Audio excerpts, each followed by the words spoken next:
વિદ્યાર્થી મિત્રો, આજે આપણે જુલાઈની જે પૂરક પરીક્ષા છે જેમાં વિદ્યાર્થીઓએ જેમાં માર્ક્સ ઓછા મેળવેલા છે તો તેમાં માર્ક્સ વધારે આવે તે માટે જિલ્લા શિક્ષણ અધિકારી અમદાવાદ તથા ગુજરાત રાજ્ય બોર્ડ તેમણે એક સરસ મજાનું આયોજન આંકડાશાસ્ત્ર વિષય માટે કરેલું છે।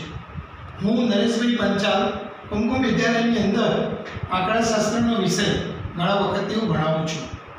આજે આપણે સૌપ્રથમ પહેલાં તો આપણે વિભાગ જે છે આંકડાશાસ્ત્ર વિષય જેની અંદર આ વર્ષે ઘણા બધા વિદ્યાર્થીઓ તમે જો 18,000માંથી 12,000 વિદ્યાર્થીઓ એની અંદર ફેલ થયેલા છે। એનું મુખ્ય એક કારણ અમે ખાસ જોયું કે આપણે જે વિભાગ એ છે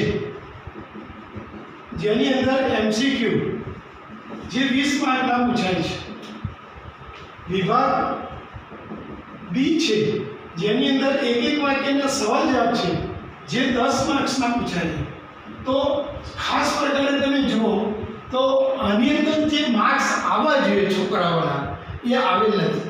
તો કે દરેક વિદ્યાર્થીઓને સૌથી વધારે નિરસતા થિયરીમાં વાંચવામાં છે। બધાને દાખલામાં બહુ રસ છે પણ થિયરીમાં રસ નથી।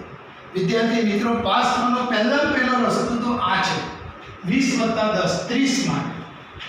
આપણે લાવવાની છે 33 માર્ક। તો 30 માર્કની અંદર તમે જુઓ તો કે ભાઈ ચોપડીની પાછળ આવેલ વિભાગ એ અને વિભાગ બી તમે આટલું તૈયાર કરો, છેલ્લા 2018થી તમે પેપર ગણવાની શરૂઆત કરશો તો સામાન્ય રીતે વિભાગ એ અને વિભાગ બી ની અંદર ચોપડીમાંથી જે કોઈ પણ આંકડાશાસ્ત્ર વિષયના પેપરો કાઢ્યા જે સરે એ બધાનો કોઈ સરળતાથી આંકડાશાસ્ત્રના વિષયમાં દરેક વિદ્યાર્થી પાસ થઈ જાય એ માટેના એમના પ્રયત્નો છે। એટલે પહેલી વસ્તુ તમારે સૌપ્રથમ તો કે તમારે પહેલા આપણે વિભાગ એ અને વિભાગ બી એ કડક તૈયાર કરી નાખો। જે પેપર આ વખતે આવેલું છે 2026નું, પહેલાં તો પેપર આખું તૈયાર કરો, એમાંથી લગભગ 50થી 70% ઘણીવાર બોર્ડની અંદર એમાંથી આવતું હોય છે। વિભાગ સીની આપણે વાત કરીએ તો કે વિભાગ સીની અંદર તમે જુઓ તો કે ખાસ પ્રકારે આપણે વાત કરીએ તો કે વિભાગ સીની અંદર તમે જુઓ તો 7 પ્રશ્નો છે। 7 પ્રશ્નોનો જવાબ છે જેની અંદર 2 માર્ક્સ લેખે ટોટલ 14 માર્ક્સનું આમાંથી પૂછાય છે। ટોટલ 14 માર્ક્સનું આની અંદરથી પૂછાતું હોય છે। તો કે તમે જુઓ તો કે પ્રકરણ પાર્ટ 1 જે છે, પાર્ટ 1 એમાં 1, 2, 3 અને 4 આ જે 4 ચેપ્ટર છે એમાંથી તમે જુઓ દરેકમાંથી પ્રશ્નો પૂછાતા હોય છે। ખાસ કરીને તમે દરેકમાંથી એક પ્રશ્ન બધા પાર્ટ 2માંથી પણ તમે જુઓ ખાસ પ્રકારે તો એમાં પણ પહેલો, બીજો, ત્રીજો અને ચોથો આ 4 વસ્તુ તમારે અને પાંચમું આમાંથી જ બધા દાખલા પૂછાતા હોય છે। તો સામાન્ય રીતે વિદ્યાર્થીઓ તમે જુઓ ખાસ પ્રકારે તે ઘણા વિદ્યાર્થીઓ હવે આપણે દાખલા 7 ગણવાનું ફક્ત તો કે આ જે પહેલું પાઠ છે જે એની અંદર 50 માર્કનું ટોટલ ચોપડીમાંથી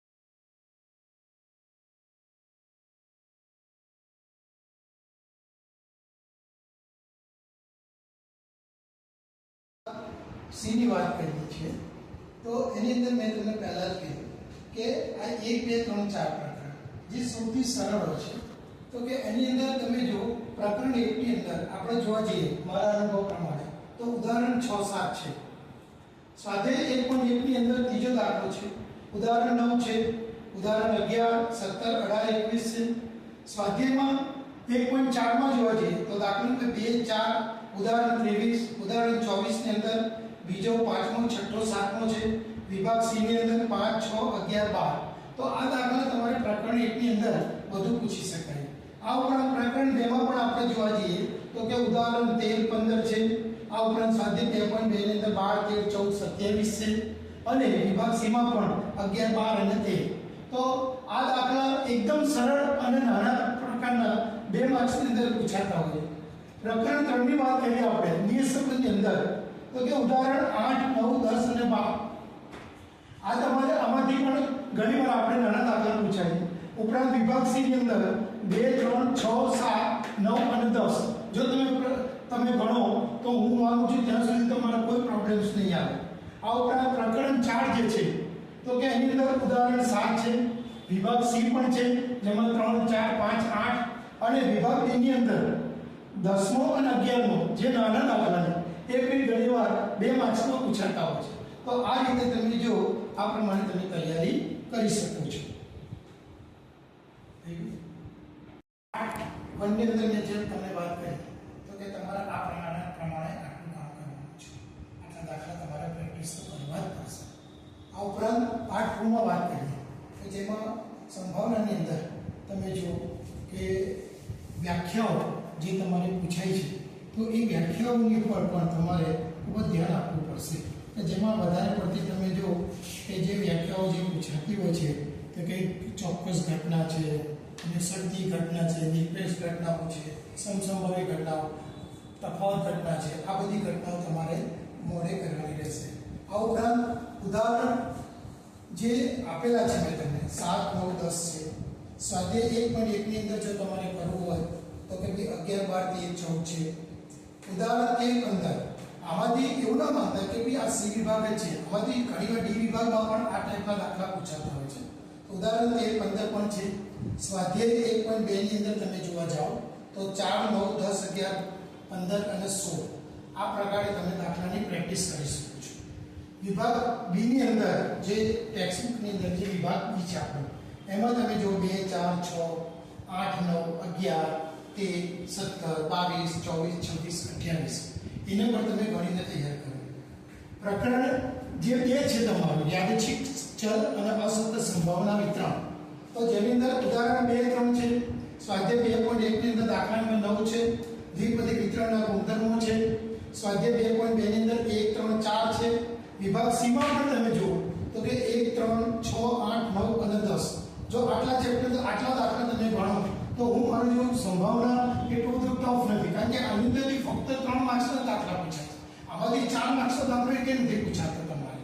આ ઉપરાંત લક્ષ કે જે પ્રકરણ 4 આવેલું કે જેની અંદર સી અને ડી બંનેમાં પૂછાય તો તે કયા દાખલા જેવા તો પહેલા તો એક તો છે લક્ષના કાર્યકારી નિયમો પૂછાય એક્ઝામની અંદર. આ ઉપરાંત ઉદાહરણ 10, 12, 14, 16, 17, 19, 20, 21, 25, 27, 29 છે. વિભાગ સી માં પણ 6, 8, 9, 10 છે.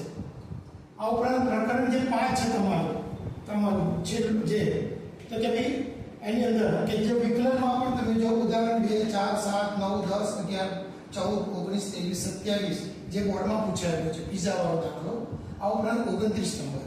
વિભાગ સી ની અંદર પણ તમે જો 3, 6, 7, 9, 10, 11, 14, 16 અને 17. તો આ જે મેં તમને જે વાત કરી રહ્યો વિભાગ સી ની વાત કરી રહ્યો છું કે જેની અંદર 14 માર્ક્સ છે. 30 + 14 તો 44 થઈ જાય તમારે. આની અંદર શોર્ટ એક્ઝામ્પલ છે. શોર્ટ એક્ઝામ્પલની અંદર થોડી મહેનત તમારે વધારે કરવાની હોય છે હંમેશા. કેમ? કારણ કે આ દાખલા આની અંદર દાખલા પણ પૂછાય અને વ્યાખ્યા પણ પૂછાતી હોય છે. નાના નાના ક્વેશ્ચન્સ પણ પૂછાતા હોય. સ્ટેટ એક એવો વિષય છે કે જેની અંદર તમે જો આપણા આ જે 12માનો જે સ્ટેટ છે આંકડાશાસ્ત્ર જેની અંદર થિયરી પણ એટલી જ છે અને દાખલા પણ એટલા જ છે. એટલે ટૂંકા જે વિભાગ છે આપણો જે 7 પ્રશ્નો તો જો તમે આમાંથી આટલું કરશો તો હું એવું માનું છું છે કે તમને પહેલું પ્રકરણ, બીજું પ્રકરણ, ત્રીજું, ચોથું પાર્ટ 1 માંથી આપ્યું. આ ઉપરાંત અત્યારે મેં તમને પાર્ટ 2 માંથી આ તમે જોજો 1, 2, 3 ચોથું નથી પૂછાતું અને 5 તો કે આ જે તમે આટલા પ્રકરણ તમે કરશો તો અરે ત્રીજું નથી પૂછાતું, ચોથું તો કે 1, 2, 4 અને 5 આટલા તમે જો કરશો તો તમને કોઈ પણ પ્રકારનો પ્રોબ્લેમ નહીં થાય. મારા વહાલા વિદ્યાર્થીઓ આ A, B અને C ની મેં તમને વાત કરી છે. આગળ હવે હું તમને વિભાગ ડી ની અંદર વાત કરું છું. તો વિભાગ ડી ની અંદર પણ તમે જુઓ તો કે વિભાગ ડી ની અંદર શું છે તો કે વિભાગ ડી ની અંદર તમે આપણે જોવા જઈએ તો ખાસ પ્રકારે તમે જોવા જાઓ તો કે કયા પ્રકરણ આવેલા છે. તો પહેલા તો આપણે એ જોઈએ કે વિભાગ ડી માં પૂછાવાનું શું તો કે વિભાગ ડી માં 8 પ્રશ્નો પૂછાવાના તમારે જે તમારે 3 માર્ક્સના છે અને બરાબર 24 માર્ક છે. તો કે આની અંદર પ્રકરણો કયા કયા છે? તો કે ભાઈ પ્રકરણ 1 છે કે જેની અંદર તમે જો 2 દાખલા પૂછાવાના છે. જે સૂચકાંકની અંદર તો કે આ બહુ સરળ ચેપ્ટર છે. સહસંબંધાંક. જે બીજું ચેપ્ટર છે સહસંબંધાંક. તો કે એની અંદર એક દાખલો છે. આ સહસંબંધાંક છે. પછી ત્રીજું ચેપ્ટર છે નિયત સંબંધ. તો કે એની અંદર તમે જો 2 દાખલા પૂછાવાના છે. કેટલા દાખલા પૂછાવાના છે? 2 દાખલા. આ ઉપરાંત પ્રકરણ 4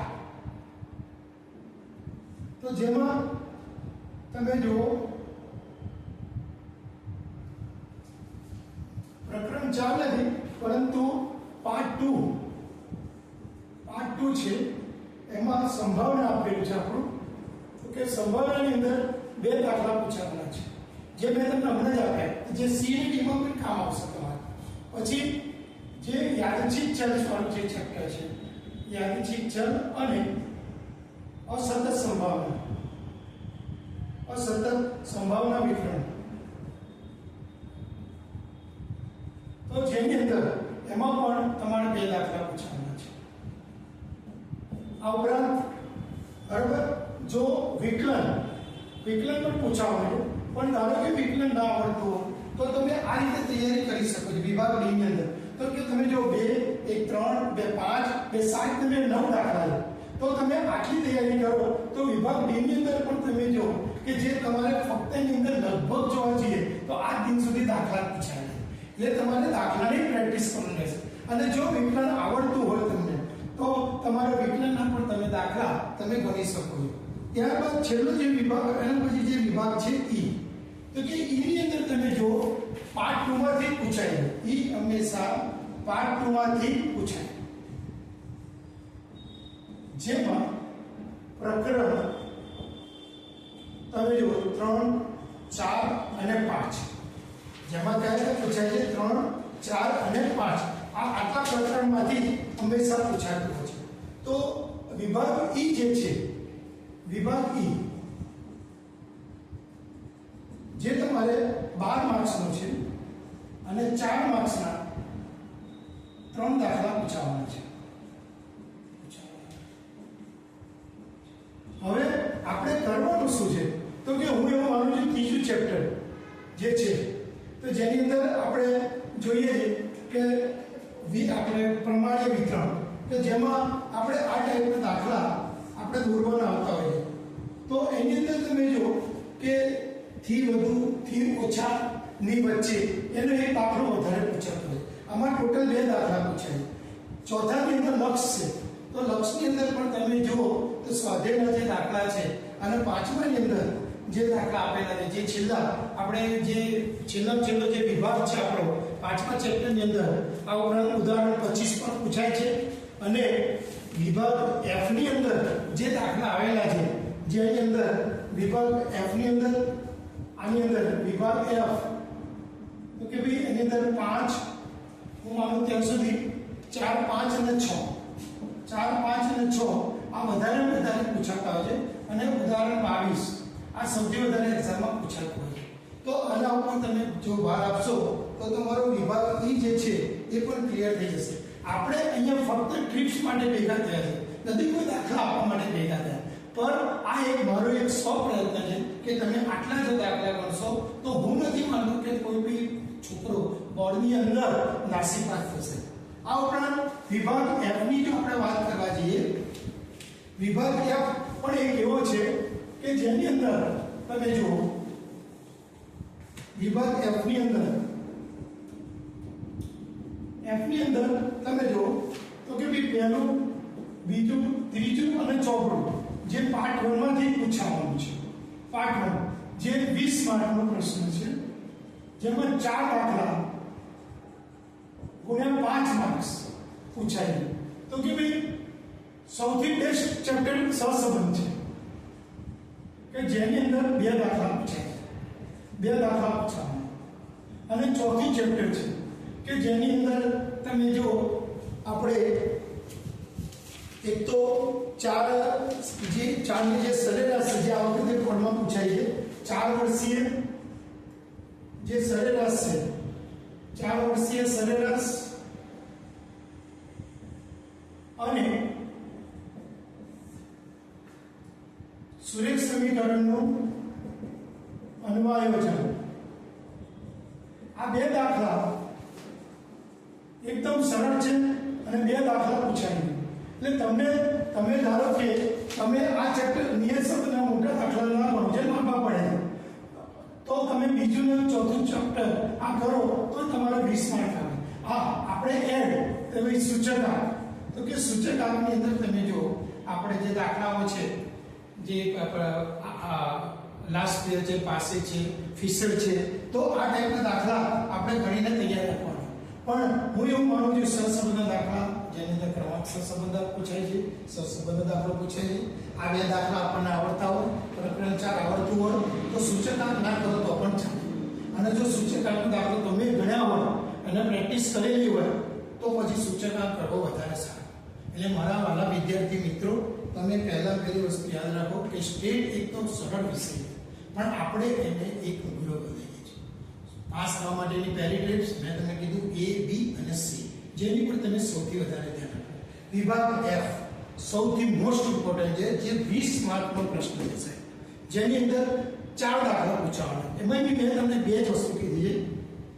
પ્રકરણ 2 માં 2 દાખલા ગણો, એમાંથી બોર્ડમાં 2 દાખલા પૂછાય આ વખતે 26 માં, અને પ્રકરણ 4 માંથી 2 દાખલા, અને વધુમાં વધુ સૂચકાંક કરો તો તમને એવું તો તમારે પાસ થવામાં કોઈ જાતની તકલીફ નહીં પડે. બીજું, ઘણા છોકરીઓ એવા પણ છે કે જે પાછળથી પેપર ચાલુ કરે કે ભાઈ હું વિભાગ કેમ ચાલુ કરું, એ તમારી પદ્ધતિ ખોટી. પહેલો તમારું લક્ષ્ય પાસ થવાનું હોવું જોઈએ. તો કે ભાઈ પાસ થવા માટે શું છે, તો કે A અને B અને C, તો કે સૌથી મોસ્ટ ઇમ્પોર્ટન્ટ એ છે.